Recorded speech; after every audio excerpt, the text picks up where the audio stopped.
শেষ মুহূর্তে সোনাকে বাঁচাতে দীপার অনুরোধে অবিনাশের সাথে কোর্টে প্রমাণ নিয়ে হাজির অর্জুন। হ্যাঁ বন্ধুরা, অনুরাগের ছোঁয়া সিরিয়ালের পরবর্তী পর্বে আপনারা ঠিক এমনটাই দেখতে চলেছেন। বিস্তারিত জানতে হলে ভিডিওতে একটি লাইক দিয়ে শেষ পর্যন্ত দেখতে থাকুন। দীপা একা একা বসে কান্না করতে থাকে। কিভাবে সোনাকে জেল থেকে বের করে আনা যায়। রূপা বলে, দীপা মা, অনেক তো হলো, এবার সবকিছু ছেড়ে দাও, যা হচ্ছে হোক। তুমি সেনগুপ্ত বাড়ির সম্মান রক্ষা করার জন্য কত কিছু করছো, কিন্তু তোমাকে সবাই ভুল বুঝে আসছে। দীপা বলে, রূপা মা, তুই যেমন আমার মেয়ে, ঠিক তেমনি সোনাও আমার মেয়ে। আমি তাকে কিভাবে জেলে রেখে চলে যাই, আর যারা আমাকে ভুল বুঝে আসছে তাতে আমার কিচ্ছু যায় আসে না।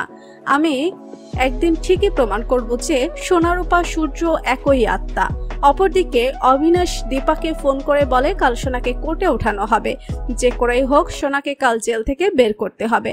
দীপা বলে, অবিনাশ, আমি এদিকটা দেখছি, তুমি রুদিকে কিভাবে খুঁজে বের করা যায় সেটার ব্যবস্থা করো। তারপর দীপা হসপিটালে যায় ওই বিদেশিনীকে কোর্টে হাজির করাতে এবং সব সত্য ফাঁস করতে কুন্তলার বিরুদ্ধে।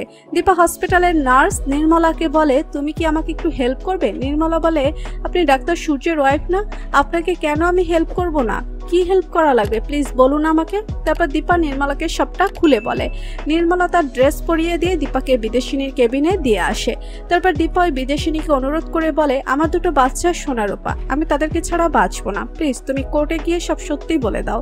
তারপরে বিদেশিনী বলে, আপনার মতো আমারও দুটো বাচ্চা রয়েছে, তাদেরকে জিম্মি করে কুন্তলা আর তার ছেলে রুদি সোনার বিরুদ্ধে মিথ্যা মামলা করার জন্য আমাকে ব্ল্যাকমেল করেছে। দীপা বলে, আচ্ছা তাহলে তোমার বাচ্চাদের ছাড়ানোর ব্যবস্থা আমি করে দেব, আর কোর্টে গিয়ে জজ সাহেবের সামনে বললে উনিও তোমার মেয়েদের ছাড়িয়ে আনবেন। এরপর দীপা বিদেশিনীকে নিয়ে হসপিটাল থেকে বের হয়ে আসে। রাস্তা দিয়ে যাওয়ার সময় হঠাৎ করে হুইল চেয়ারে ধাক্কা খেয়ে রাস্তায় পড়ে যায় বিদেশিনী। তারপর সেই রাস্তা দিয়ে সূর্য কোর্টে যাচ্ছিল। সূর্য দীপাকে দেখতে পায় আর সাথে বিদেশিনীকেও। এরপর সূর্য দুজনকেই গাড়িতে করে কোর্টে নিয়ে যায়। সূর্য হুইল চেয়ারে করে বিদেশিনীকে কোর্টে হাজির করলে কুন্তলা অবাক হয়ে যায়। কুন্তলা বলে, দীপা তাহলে রুতের খবর জেনে গিয়েছে। অন্যদিকে অবিনাশ অর্জুনকে ফোন করে দেশে এসে সোনাকে বাঁচানোর জন্য। অবিনাশ বলে, অর্জুনদা, আপনি ছাড়া কেউ বাঁচাতে পারবে না সোনাকে। এরপর অর্জুন বহুদিন পর ফিরে এসে সব প্রমাণ হাজির করে কোর্টে এসে হাজির হয়। অর্জুনকে দেখে রূপা, দীপা সহ সবাই চমকে যায়। তারপর আদালতে বিদেশিনী সব সত্য বলে দিলে সোনাকে নির্দোষ প্রমাণ করে ছেড়ে দেয়। এরপর কুন্তলাকে অর্জুন বলে, সেনগুপ্ত বাড়ির সম্মান কেউ নষ্ট করতে পারবে না যতদিন আমরা বেঁচে আছি। তো বন্ধুরা, তোমরা কি চাও বহুদিন পর ফিরে এসে সোনাকে জেল থেকে ছাড়িয়ে আনুক অর্জুন?